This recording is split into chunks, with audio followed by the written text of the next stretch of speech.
Bismillahirrahmanirrahim. Assalamualaikum warahmatullahi wabarakatuh. Innal hamdalillah nahmaduhu wa nasta'inuhu wa nastaghfiruh wa na'udzu billahi min sururi anfusina wa min sayyiati a'malina. May yahdihillahu fala mudhillalah wa may yudlilhu falan hadiyalah. Asyhadu alla ilaha illallah wahdahu la syarikalah wa asyhadu anna Muhammadan abduhu wa rasuluh la nabiyya ba'da. Allahumma sholli ala wa barik ala Muhammadin wa ala alihi wa sahbihi wa man ihtada bihada ila yaumil qiyamah. Amma ba'du.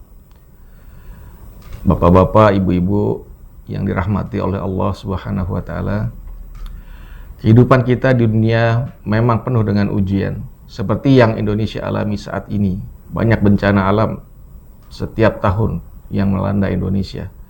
Salah satu hikmah kejadiannya adalah Allah Subhanahu wa taala memberikan hal tersebut untuk menguji seberapa besar tingkat keimanan kita. Namun ujian yang dihadapi oleh setiap orang bisa berbeda-beda.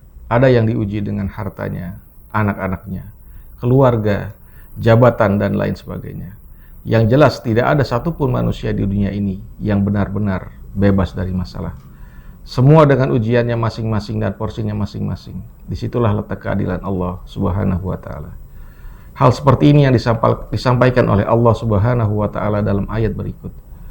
Kami akan menguji kamu dengan keburukan dan kebaikan sebagai cobaan yang sebenar-benarnya. Dan hanya kepada kamilah kamu dikembalikan. Di dalam surat Al-Anbiya ayat 35. Ujian di dunia salah satunya adalah bencana alam. Dan kita sudah rasakan dari tahun ke tahun. Pandemi yang melanda dunia dan Indonesia juga belum berakhir dengan sepenuhnya.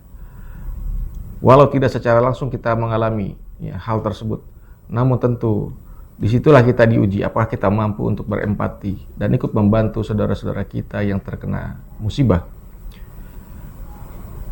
Sebagai seorang muslim, bagaimanakah sikap yang benar jika kita menghadapi bencana?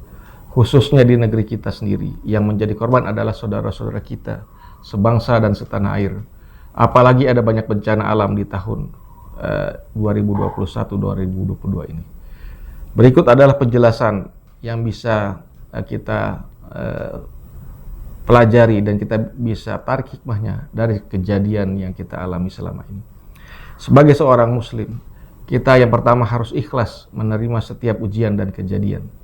Kita harus memahami dan meyakini bahwa setiap bencana yang ada di alam semesta ini merupakan sunatullah yang memang berasal dari Allah.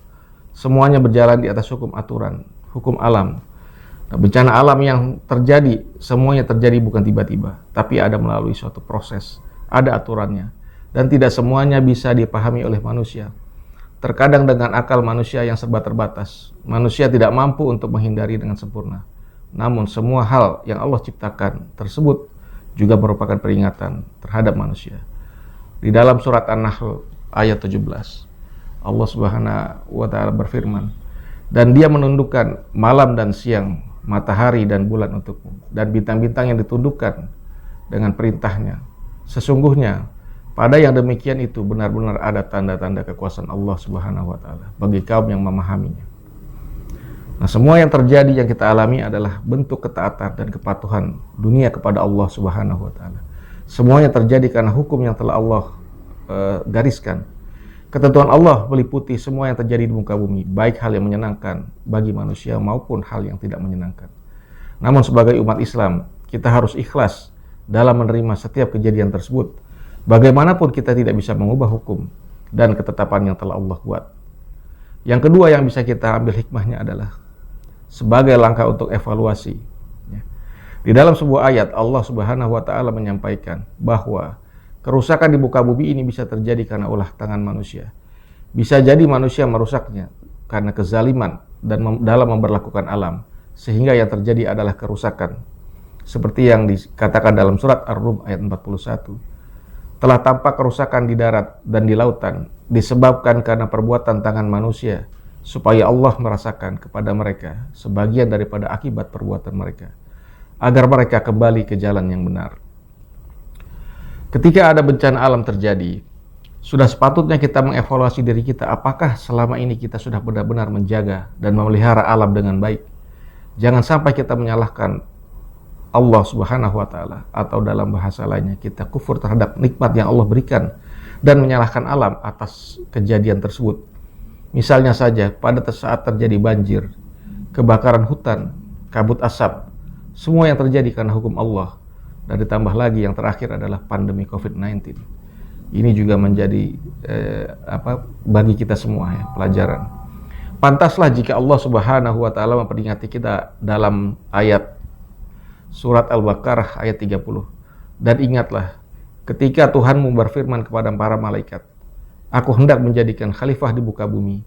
Mereka berkata, "Apakah engkau hendak menjadikan orang yang merusak dan menumpahkan darah di sana sini, sedangkan kami senantiasa bertasbih, memuji dan menyucikan namamu?" Dia berfirman, "Sesungguhnya aku mengetahui apa yang kamu tidak ketahui."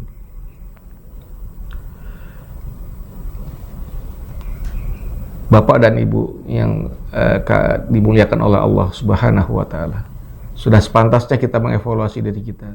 Jika kita sebagai masyarakat biasa, kita bisa memperbaiki kebiasaan kita dalam kehidupan kita sehari-hari terhadap alam dan lingkungan.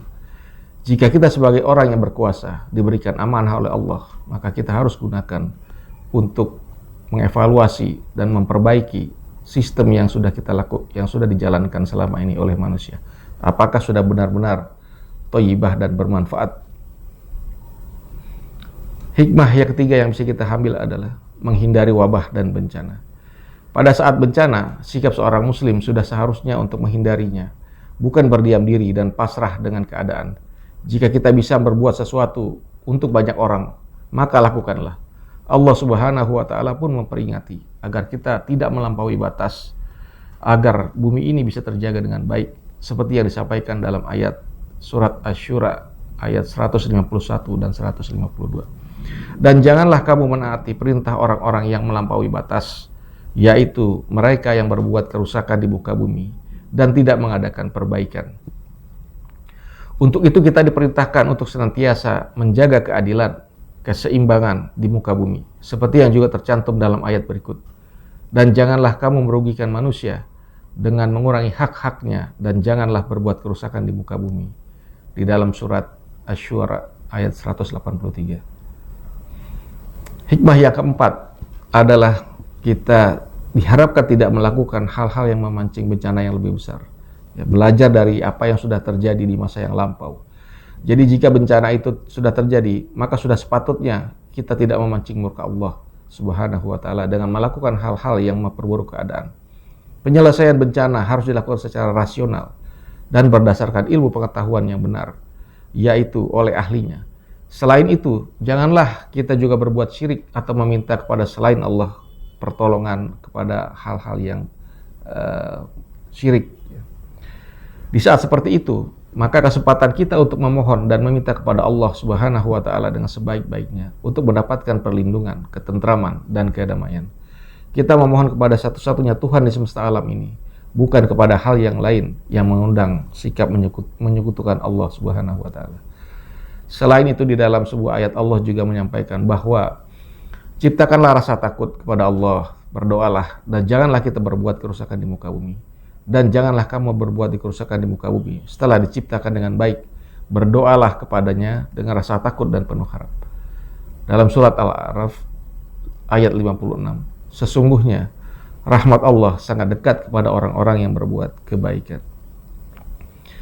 Kerusakan yang disebutkan dalam ayat ini bisa bersifat fisik terhadap alam, ataupun juga kerusakan moral, akhlak, dan sistem tatanan sosial. Walau bagaimanapun, kesemua hal ini tersebut saling berkesinambungan terhadap kehidupan manusia di dunia ini. Hikmah yang kelima yang bisa kita ambil adalah kita harus menumbuhkan sikap empati, membantu, dan peduli terhadap sesama. Di dalam Islam, Itsar adalah sikap tertinggi dari hubungan persaudaraan sesama muslim. Itsar adalah sikap mendahulukan saudaranya sendiri, seperti yang pernah dilakukan oleh kaum muhajirin terhadap Ansor saat di Madinah. Pada zaman Rasulullah SAW dulu, mereka saling membantu, saling mendahulukan, dan tidak bisa melihat ada saudaranya yang sakit ataupun menderita, terkena masalah dan bersedih. Betapa indahnya jika kita bersatu bisa melakukan hal tersebut, apalagi terhadap saudara-saudara kita yang terkena bencana. Kita bisa memberikan bantuan berupa harta, bantuan tenaga, ya, bantuan moral, bahkan doa, ya, untuk mereka yang terkena bencana alam. Kita bisa merasakan bagaimana jika kita di posisi para korban bencana tersebut, ya. Itulah kelima hal yang bisa kita lakukan sebagai seorang muslim jika menghadapi bencana. Semoga kita bisa mengamalkannya dan negeri kita tercinta Indonesia segera dipulihkan oleh Allah Subhanahu wa taala dari segala bencana yang terjadi. Yang terakhir adalah pandemi COVID-19 yang melanda kita semua. Kita bahu-membahu untuk bisa menyelesaikan masalah dan saling menolong antara saudara kita satu sama lain. Mungkin itu yang bisa kami sampaikan di dalam kultum kali ini. Lebih dan kurangnya berasal dari kami. Kebenaran hanya Allah dari Subhanahu wa taala. Wabillahi taufiq wal hidayah. Assalamualaikum warahmatullahi wabarakatuh.